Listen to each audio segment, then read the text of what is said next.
Welcome to this English listening story. Today's story is about a woman named Claire, a quiet lake, and a box full of letters that changed her life forever. Let's begin. Claire was 34 years old. She lived in a small apartment in the middle of the city. She worked as a graphic designer. Most of her time was spent on a computer, creating posters, websites, and ads for businesses. She liked her work.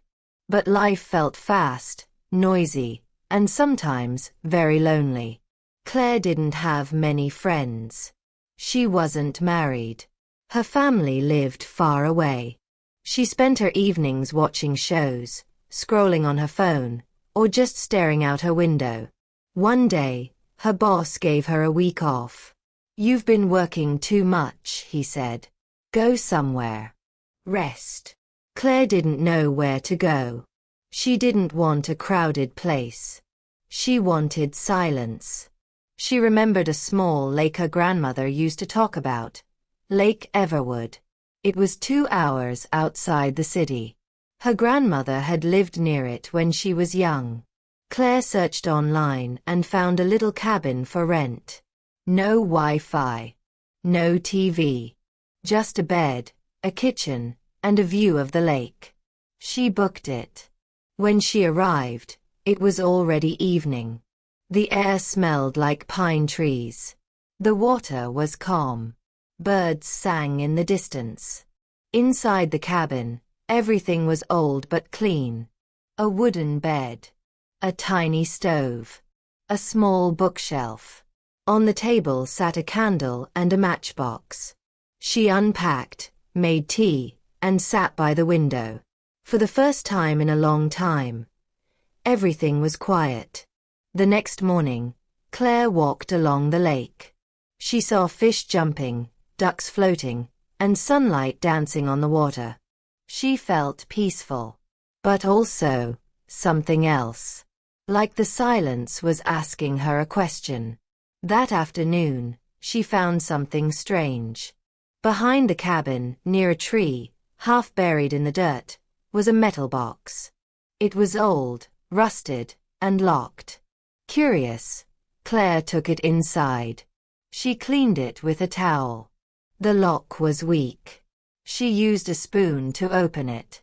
Inside the box were letters. Dozens of them. Some were yellow with age. Others had small drawings. All of them were handwritten. The first one began, "Dear Lake, I'm writing to you because I don't know who else to talk to." Claire was surprised. The letter was signed M. The next letter began, "Dear Lake, today I cried while sitting under the big tree." But the birds didn't mind. They just kept singing. She kept reading. Each letter was written to the lake. Like the lake was a friend. They talked about sadness, hope, loneliness, dreams, and love. Some letters were short. Some were long.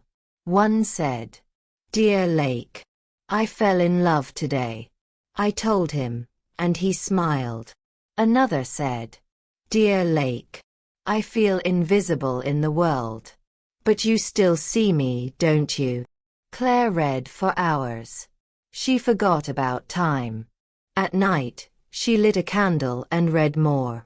There were over 50 letters in the box. Some had no dates. Others were from the 1970s, 80s, even early 2000s. Claire felt something inside her, a connection to this unknown person, M. The next day, she decided to write her own letter.